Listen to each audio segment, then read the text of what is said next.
Alright, so in this video we are going to see the downfall of Napoleon. There are two basic reasons why he falls. One is the force of nationalism. Nationalism is akin to patriotism. It's feelings people have when they're linked together by common cultural and historical ties.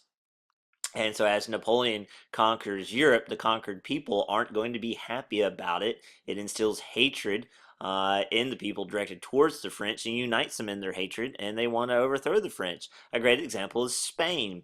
The French army invades Spain. They overthrow the Spanish monarchy. Napoleon actually puts his brother Joseph on the throne of Spain. And he thinks, well, that is that. No, because the Spanish people keep fighting. The Spanish army maybe does not, but the Spanish people do. And the Spanish people and the rebel armies will be constantly funded by Britain. See, Napoleon is the master of continental Europe. He is the master of the land, but Britain is the master of the high seas. And since Britain is an island, he can't get to them, and Britain is a constant thorn in his side, a constant irritation. They're constantly funding wars against him. And occasionally the British army would even show up in Spain, fight against the French, and then retreat. And then they would come back and then retreat and come back and retreat. And Napoleon can't get to Britain, but he is certainly going to try. Right? He amasses the French fleet. He's going to try to invade Britain, which no one has done since 1066 AD. But Napoleon thinks, well, I can do it.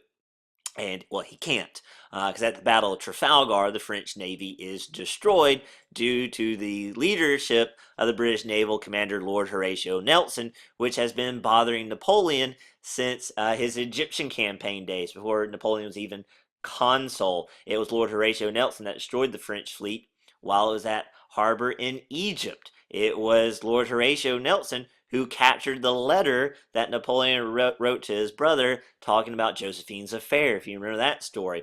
And it's Lord Horatio Nelson who defeats the French at the naval battle of Trafalgar. Now, he does die in this battle, Nelson does, but he saves Britain from invasion. That's why if you visit London, there's a part of London called Trafalgar Square. In the middle of Trafalgar Square, there's a huge statue of Nelson. He saves Britain from invasion. So Napoleon cannot physically get to Britain, so he decides he's going to launch an economic war with Britain. He creates something called the Continental System, which was designed to crush the British economy. The Continental System would not allow the continent of Europe to trade with Britain.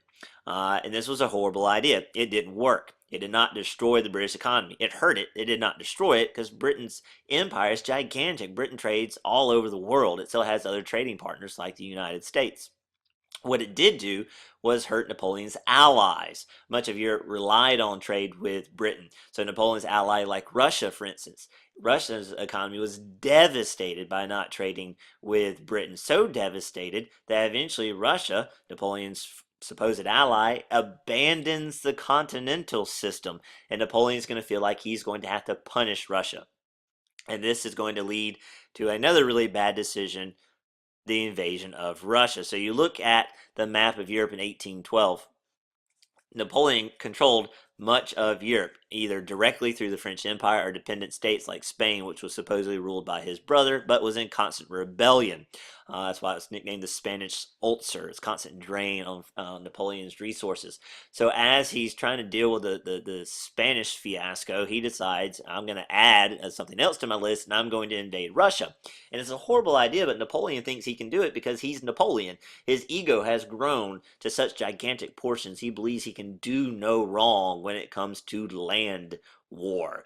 So he decides he's going to invade Russia in the spring of 1812 with 500,000 soldiers. So in the spring of 1812, France is going to invade Russia, and Napoleon thinks everything will be over by summer. Remember that. Invade in the spring, done by summer. So he invades Russia, and the Russians don't fight fair, right? What the Russians do is they just constantly retreat. They won't fight the French army. The Russians will probably lose if they fight the French army, so they just don't fight them. They constantly retreat. And whatever the Russian army can't take with them, they destroy.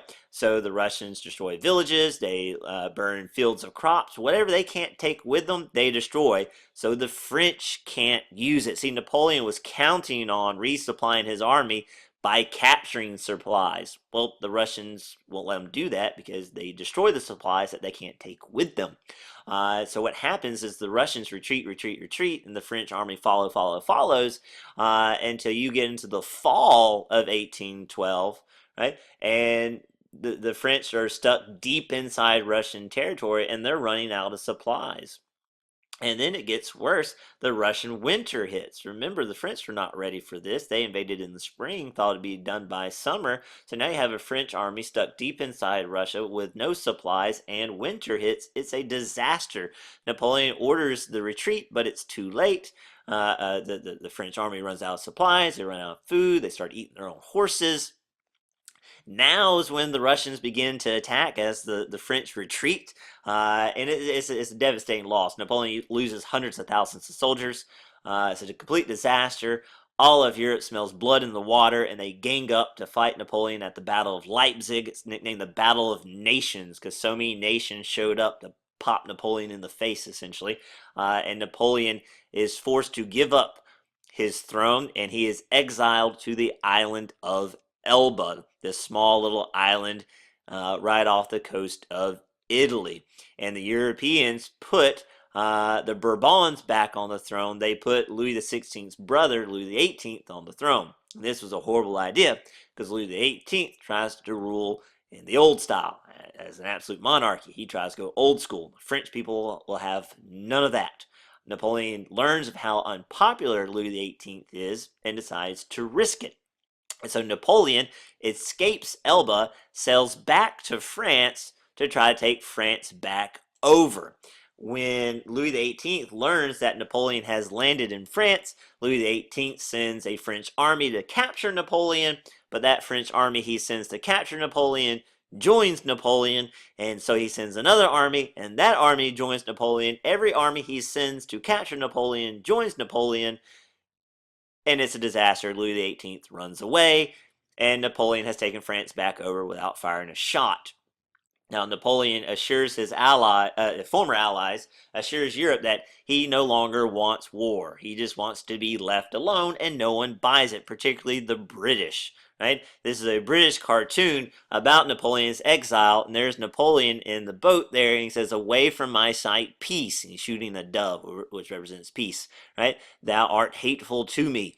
And you see the devil there says, "We shall wade through seas of blood after this." And then there's death itself.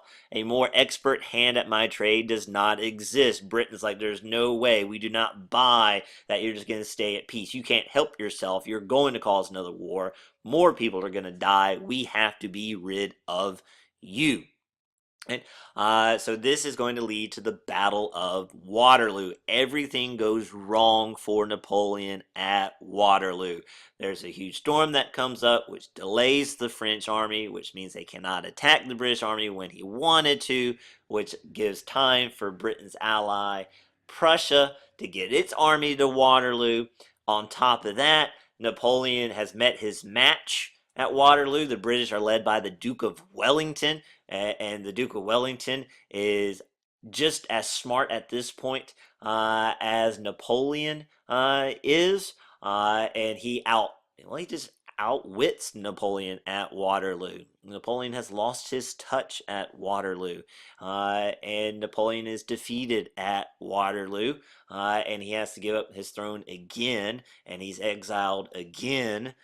This time he is exiled to St. Helena, an island in the middle of the Atlantic Ocean surrounded by nothing but water. And that island of St. Helena will be patrolled by a British boat 24/7. So there will be at least one British vessel sailing around that island at all times to make sure Napoleon never escapes again. And he will die on St. Helena, and the British will bury Napoleon on St. Helena, would not even allow his body to be brought back to France till decades later. So if you review what happens, because of the Battle of Trafalgar, Napoleon loses his navy, so he can't get to Britain, so he creates a continental system to destroy their economy, which does not work. It hurts his allies.